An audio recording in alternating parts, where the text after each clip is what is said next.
अस्सलाम वालेकुम नाज़रीन, खबर की असल खबर के साथ समीर कुरैशी आपकी खिदमत में हाजिर।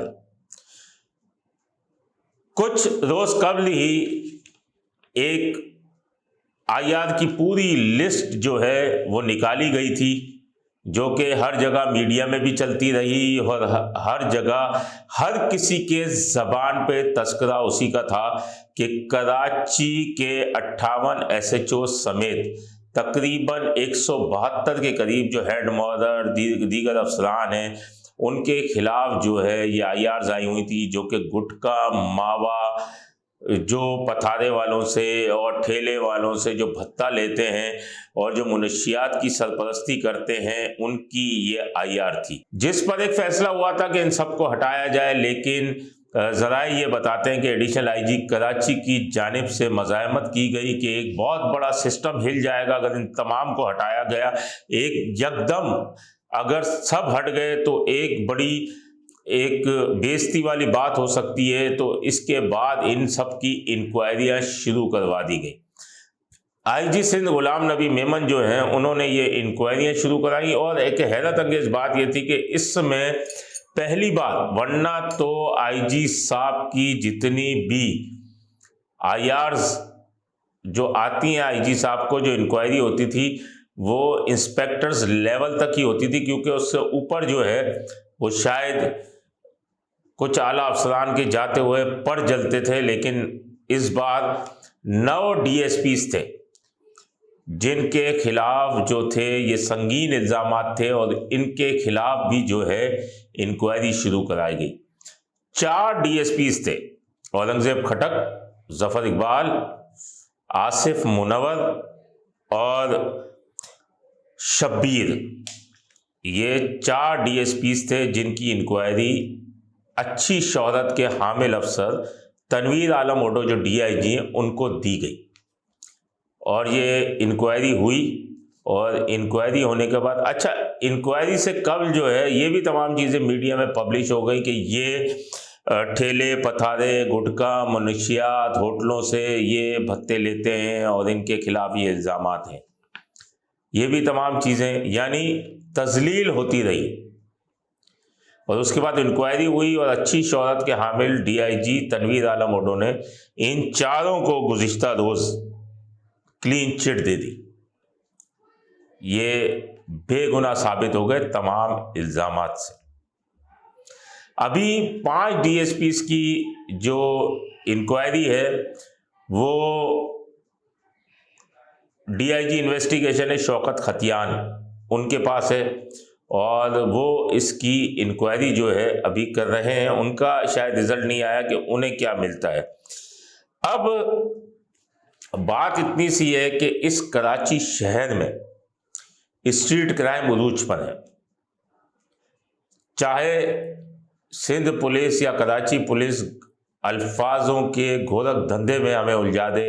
आदाद और शुमार का गोरख धंधा चल रहा है कि फला स्ट्रीट क्राइम में हमारा मुल्क 177 नंबर पे था तो अब 77 नंबर पे आ गया और इस तरीके से हुआ। लेकिन तमाम चीज़ें ये वही हैं कि स्ट्रीट क्राइम अपनी जगह पे जारी हैं, पुलिस किलिंग्स और दीगर संगीन जराइम हैं। लेकिन IG साहब ने कुछ अरसा कबल चॉइस किया गुटके मावे को और उसके लिए स्पेशल ब्रांच की खिदमत भी ली और टास्क फोर्स भी बनाई। लेकिन इसका नतीजा ये निकला कि गुटका मावा शहर में ज़्यादा बिकने लगा और महंगा बिकने लगा। जो 10 रुपये का गुटका था वो आज 150 रुपये का गुटका हो गया है।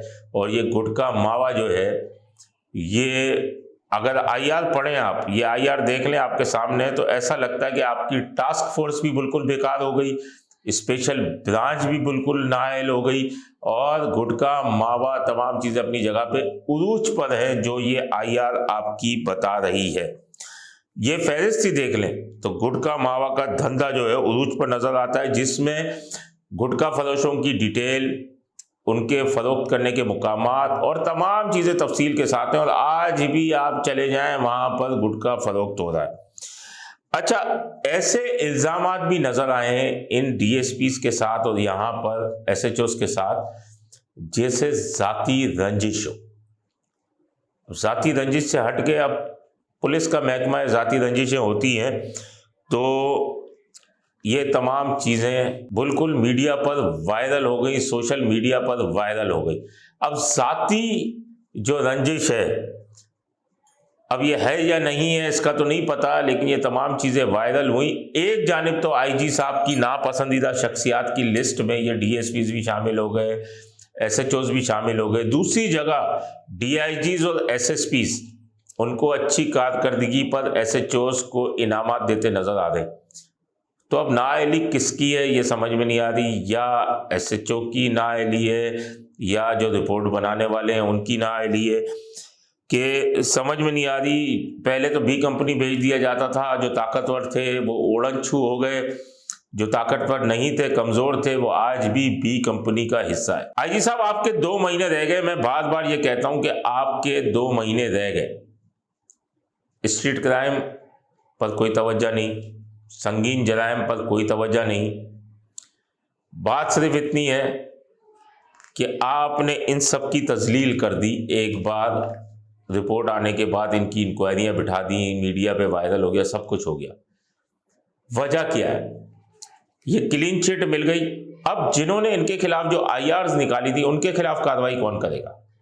झूठी हो गई ना कार्रवाई, अब उनके खिलाफ कार्रवाई कौन करेगा? इससे कबल भी लाइसेंस ब्रांच के आपने 12 अफसरान और एहलकारों को बी कंपनी भेजा, इंक्वायरी हुई, बेगुनाह साबित हुए, दोबारा लाइसेंस ब्रांच आ गए। जिन्होंने उनके खिलाफ आईआर निकाली थी, उनके खिलाफ कार्रवाई कौन करेगा? अब तक ये चीजें सामने नहीं आई कि कौन कार्रवाई करेगा। तो बात यह है कि बराए करम अब तो गुटखा जो महंगा हुआ है ना, उसके स्टेक होल्डर्स सब हो गए। तमाम इदारे जो है ना, पुलिस क्या हो गई, क्या एवीसीसी हो गई, क्या एवीएलसी हो गई, तमाम लोग उनसे भत्ता ले रहे हैं, और जो इदारे जिनसे आप तहकीकात करवा रहे हैं वो भी भत्ता ले रहे हैं। तो बात यह है कि पहले इंक्वायरी करा लिया करें, बाद में इस तरीके से तजलील किया करें। ये तमाम अच्छी शोहरत के हामिल अफसरान थे, जो डीएसपीज, जिन्हें आपने क्लीन चिट दे दी, लेकिन बेइज्जत तो कर दिया आपने। इनकी रिटायरमेंट में किसी की 2 साल रह गए, किसी की 3 साल रह गए, और आखिरी वक्त में आपने अपनी रिटायरमेंट के जाते वक्त इन तमाम को आपने इनको तजलील कर दिया आपने इनकी। लेकिन बादशाह हैं आप, 2 महीने तक आईजी हैं, आप कुछ भी कर सकते हैं, लेकिन कम से कम ये ख्याल करें कि इनके भी रिश्तेदार हैं, इनके भी दोस्त अहबाब हैं, इन्हें इतना दुश्मन ना करें कि कहीं माजी के कुछ आईजीज ऐसे हैं कि जो आ जाते हैं, आज उनके लिए कोई सीट नहीं छोड़ता और कोई सलाम नहीं करता। तो ये ख्याल करें कि इन्हें इतना दुश्मन ना करें, कल आपने भी रिटायर होना है। अपने होस्ट समीर कुरैशी को इजाज़त दीजिए। अल्लाह निगहबान। Z110 न्यूज़, खबर की असल खबर।